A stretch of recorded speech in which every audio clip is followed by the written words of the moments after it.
Good morning, students. Myself, Dr. Nivya. I belong from Haryana. I did my bachelor's in Ayurvedic medicine and surgery, and I am teaching biology from last 5 years. तो आज हम topic पढ़ने वाले हैं cancer, और ये वाला topic अपनी 12th क्लास का एक चैप्टर है ह्यूमन हेल्थ एंड डिजीज, उसके अंदर कवर होता है। तो सबसे पहले ना एक बात हम सुनते हैं ध्यान से कि अपनी बॉडी में मिलियंस ऑफ सेल्स होती हैं जो एक डिवाइड कर रही होती है, लेकिन एक लाइफ स्पैन के बाद उनकी डेथ हो जाती है। तो ये मैकेनिज्म आपका चलता रहता है और एक पूरे कंट्रोल्ड वे में आपका मैकेनिज्म चलता है। लेकिन जब ये वाला मैकेनिज्म रुक गया, जब आपकी सेल्स बिना किसी रेगुलेशन के डिवाइड करती जाते हैं, तो उनका नंबर बहुत ज्यादा बढ़ जाता है और वो एक बाद में कैंसर का रूप ले लेती है। तो अगर वन वर्ड में हमें बताना हो कि कैंसर होता क्या है, तो हम यही बोलेंगे, uncontrolled unregulated cell division is known as cancer. तो अब हमें पता कैसे चलेगा कि कैंसर सेल है या फिर ये मेरी नॉर्मल सेल है? तो सबसे पहले ना दो ह्यूमन सेल बनाती हूं मैं। इस एक सेल को ना हम ग्रो करा के देखेंगे लैब के अंदर, तो सारी इसका नंबर बढ़ेगा, डिवाइड करेगी सेल अपने आप। तो जैसे ही दोनों सेल्स आपस में कांटेक्ट में आ जाएंगी ना, इसका सेल डिवीजन यहीं पे रुक जाएगा। जैसे ही कांटेक्ट में आए, सेल डिवीजन इनहिबिट हो गया, तो हम इस प्रोसेस को क्या बोलते हैं? Contact inhibition. वही अगर हम कैंसरस सेल को ग्रो कराएंगे ना लैब के अंदर, तो इसमें ना सेल डिवीजन आपका रुकेगा नहीं। सेल्स कांटेक्ट में आ गई है ना, फिर भी ये रुका नहीं है, इनहिबिट हुआ नहीं है, तो इसका नंबर आपका बढ़ता जाएगा सेल्स का। तो इस वाले पूरे सेल्स के मास को हम क्या बोल देते हैं? ट्यूमर या फिर नियोप्लाज्म।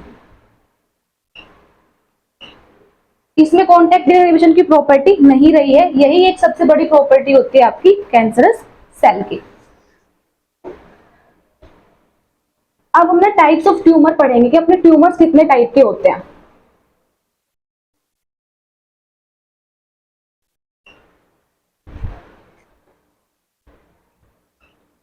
ट्यूमर्स होते हैं अपने दो तरह के। पहला होता है आपका बिनाइन, दूसरा आपका होता है मैलिग्नेंट। बिनाइन ट्यूमर में क्या होता है कि जहां से आपका सेल का डिवीजन अनरेगुलेटेड स्टार्ट हुआ है, वो ना सिर्फ उसी जगह पे डिवाइड करती जाएगी, अपना नंबर बढ़ाती जाएगी। ये होता है आपका बिनाइन ट्यूमर। जैसे कि अपनी बॉडी के ऊपर मोल्स होते हैं, वो भी एक तरह के अपने बिनाइन ट्यूमर्स होते हैं। वही जो मैलिग्नेंट होता है, वहां पे यहाँ पे इसने डिवाइड करना शुरू करा, और यहाँ से इसका कुछ टुकड़ा टूट के ब्लड के थ्रू किसी दूसरी जगह पे भी चला जाएगा, फिर किसी तीसरी जगह पे भी चला जाएगा, तो वहां जाके भी कैंसर कोज कर देंगे। जो मैलिग्नेंट ट्यूमर्स होते हैं, जो इनकी प्रॉपर्टी होती है एक जगह से दूसरी जगह पे चले जाना ब्लड के थ्रू, इस प्रॉपर्टी को हम लोग बोलते हैं मेटास्टेसिस। और ये हमें ध्यान रखना है, इसमें कुछ टर्म्स है जो इंपॉर्टेंट है कैंसर में, वो हमेशा याद रखनी है। पहले कॉन्टेक्ट इनहिबिशन वाली, दूसरी टर्म आपको मेटास्टेसिस पता होना चाहिए कि क्या होता है। तीसरा टाइप चीज पढ़ते हैं हम लोग, टाइप्स ऑफ कैंसर। कैंसर ना अपने तीन तरह के होते हैं। पहले आपके आते हैं सार्कोमा, फिर आते हैं कार्सिनोमा, एक आता है आपका ल्यूकेमिया। देखो सार्कोमा ना सिर्फ 10 to 15% आपकी बॉडी में पाए जाते हैं, जितने भी कैंसर्स होते हैं उसमें से आपके जो ऑर्गन्स मीजोडर्म से डेराइव हुए हैं, उनके अंदर जो कैंसर होगी उनको हम लोग बोलते हैं सार्कोमा। इसका एग्जाम्पल अपना आ जाता है बोन कैंसर। वही जो कार्सिनोमा होता है ना, जितने भी आपकी बॉडी में एपिथेलियल टिश्यू है, उनके अंदर अगर कैंसर हुआ है तो उसको हम लोग बोलते हैं कार्सिनोमा, एपिथेलियम वाले जो कैंसर है। ब्रेस्ट कैंसर लगा लो, लंग कैंसर लगा लो, ओवरी का कैंसर लगा लो, किसी के भी एपिथेलियम में अगर कैंसर हुआ है तो वो कार्सिनोमा बोला जाएगा। और जितने भी कैंसर्स होते हैं उसमें 85% आपके कार्सिनोमा ही होते हैं। ल्यूकेमिया क्या होता है? आपका ब्लड कैंसर। लिख देती हूँ मैं इसको। टाइप्स ऑफ कैंसर है, तीन ही याद रखने हैं, वैसे तो बहुत सारे होते हैं, हमें सिर्फ तीन याद रखने हैं। अब आते हैं कोजेज ऑफ कैंसर। देखो अपनी बॉडी के अंदर जो नॉर्मल सेल्स है ना, उनके पास ही कैंसर के जीन्स होते हैं, लेकिन वो इनएक्टिव फॉर्म में होते हैं। तो उन सेल्स के साथ कुछ ऐसा हो जाता है कि ना वो एक्टिव फॉर्म में कन्वर्ट हो जाती है।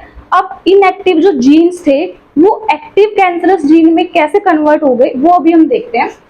ये अपने नॉर्मल सेल है, एकदम हंसती खेलती सेल है, नॉर्मल सेल है।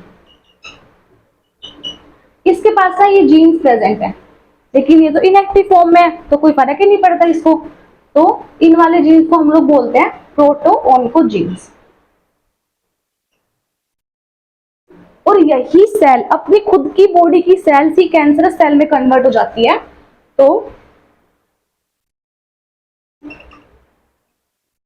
ये कैंसर सेल में कन्वर्ट हो गई। अब इसको यहां तक आने में क्या चीज इसको मिल गई कि इसमें कन्वर्ट हो गई? कुछ एजेंट्स होते हैं जिनको हम लोग बोलते हैं कार्सिनोजेंस। ये वाली सेल कुछ ऐसे एजेंट्स के कांटेक्ट में आ गई कि जो इसने इसके प्रोटो-ओन्कोजीन्स को कन्वर्ट करा दिया आपके ओन्कोजीन्स में। ओन्को वर्ड बेटा हमेशा ना कैंसर के लिए आता है, तो याद रखना जहां पे भी आपको ओन्को वर्ड दिख जाए वो कैंसर की बात कर रहा है। तो इनएक्टिव जो जीन्स थे आपके वो अब एक्टिव में कन्वर्ट हो गए हैं इन कार्सिनोजेंस की वजह से। अब कार्सिनोजेंस होते क्या है? जो कैंसर कोजिंग एजेंट्स होते हैं ना उन्हीं को हम कार्सिनोजेंस बोलते हैं। एनसीईआरटी ना 3 टाइप्स के कार्सिनोजेंस की बात करती है। जो पहले की बात करती है वो बताती है कि आपके फिजिकल कार्सिनोजेंस, जो दूसरे की बात करती है वो आपके होते हैं केमिकल कार्सिनोजेंस, जो तीसरे आपके होते हैं वो बायोलॉजिकल होते हैं। देखो फिजिकल के अंदर आपके ना रेडिएशंस आती हैं, कुछ रेडिएशन के कांटेक्ट में अपनी सेल आ गई और उसने डिवाइड करना शुरू कर दिया। रेडिएशंस भी आपकी 2 तरह की आएंगी, ionizing and non ionizing. Ionizing में आपकी कौन सी रेडिएशंस आएंगी? एक्स रेज और आपकी गामा रेज। नॉन आयोनाइजिंग के अंदर आपकी क्या आएंगी? UV rays. याद कैसे रखना है इसको? NI 2 वर्ड 2 अल्फाबेट, देखो यूवी में भी 2 अल्फाबेट आ रहे हैं, तो नॉन आयोनाइजिंग में आपकी यूवी रेज आ जाएंगे। अब बात है केमिकल कार्सिनोजेंस। ये कुछ केमिकल्स होते हैं जो कैंसर कोज कराएंगे, जिसमें आपका पहला केमिकल आता है टोबैको। बहुत सारे होते हैं बट एनसीईआरटी में टोबैको दिया हुआ है। अब टोबैको आप कुछ लोग खाते भी हैं, कुछ लोग स्मोकिंग भी करते हैं, तो इससे आपको ओरल कैंसर भी हो सकता है, इससे आपको लंग कैंसर भी हो सकता है। वही अल्कोहल की बात करते हैं, अल्कोहल का कंजप्शन ज्यादा कर देंगे तो आपको लीवर कैंसर हो जाएगा। ठीक है, अब आते हैं बायोलॉजिकल। बायोलॉजिकल एजेंट्स वो होते हैं जो आपके लिविंग है, उनके पास कैंसरस जीन्स है पहले से ही, लेकिन वो ह्यूमन को इन्फेक्ट कर देंगे और अपने कैंसर वाले जीन भेज देंगे ह्यूमन सेल के अंदर, तो उनके अंदर भी कैंसर हो जाएगी। देखो कैसे, ये मैं एक वायरस बना रही हूं, ठीक है, ये मेरा एक वायरस है, इसको मैं क्या बोलूंगी? ओन्को वायरस, क्योंकि इसके पास कैंसर कोजिंग जीन्स है, तो ये इसके पास कैंसर वाली जीन्स है। इसने क्या करा? एक ह्यूमन सेल थी उसको इन्फेक्ट करा और अपने जीन्स भेज दिए इस ह्यूमन सेल के अंदर, तो इसको अब कैंसर हो जाएगा। तो ऐसे ये वाले आपके बायोलॉजिकल एजेंट्स होते हैं ओन्को वायरस, जिनके पास ओन्को जीन्स होंगे, जिन्होंने इसको ट्रांसफर कर दिया। अब इतना सब कुछ तो पढ़ लिया, अब हमें ये भी तो पता लगाना कि कैंसर का कि हुआ है नहीं हुआ है, कुछ इन्वेस्टिगेशंस भी कराएंगे, तो उसके लिए अपने कुछ ना डायग्नोस्टिक मेथड्स होते हैं जिससे पता चलता है कि कैंसर आपकी कंफर्मेशन में कि हुई है या नहीं हुई है। तो देखते डायग्नोसिस क्या होता है। डायग्नोसिस में आपके 4 हम लोग मेथड पढ़ते हैं एनसीईआरटी के। पहला होता है बायोप्सी एंड हिस्टोपैथोलॉजिकल स्टडी। क्या करेंगे? ये कोई भी कैंसर हो रखा है, इससे एक टुकड़ा काट लो, ये काट लिया, इस काटने वाले प्रोसेस को क्या बोलते हैं? बायोप्सी। फिर उसको तुम ले आओ एक माइक्रोस्कोप की स्लाइड पे, देखोगे इसके सेल्स को ऊपर से, अगर उस नॉर्मल सेल के अलावा उसमें कुछ चेंजेस मिल रहे हैं जो कैंसर सेल में होती है, तो आपको इनसे पता चल जाएगा कि कैंसर हुआ है। ठीक है, दूसरा आता है आपके रेडियोग्राफी। रेडियोग्राफी में क्या होता है कि आप रेज डालते हो टिश्यूज के ऊपर कि आपको उससे आपकी पता चल सके कि कैंसर है या नहीं है। तो आप इसमें कौन सी रेज यूज करते हो? एक्स रेज यूज करते हो। एक्स रेज को यूज करा, आपको मिलेगी एक 2D इमेज। एक रेडियोग्राफी में एक और मेथड आता है आपका सीटी स्कैन। सीटी मतलब कंप्यूटर टोमोग्राफी, इसके अंदर भी हम एक्सरेज ही यूज करेंगे और इसमें हमें मिलती है 3D इमेज। कैसे होती है? एक ऐसे मशीन होती है, ऐसे पेशेंट के लेटने की जगह होती है, उसको यहाँ लेटा देते हैं और हर एक तरफ से आपको एक्सरेज डाल रहे होते हैं, तो आपको इससे 3D इमेज मिल जाती है। अब आता है एक एमआरआई। एमआरआई होता है मैग्नेटिक रेजोनेंस इमेजिंग। इसमें हम लोग ना मैग्नेटिक फील्ड का यूज करते हैं कैंसर को डिटेक्ट करने में, और ये अपना सेफेस्ट मेथड होता है कैंसर डायग्नोसिस का।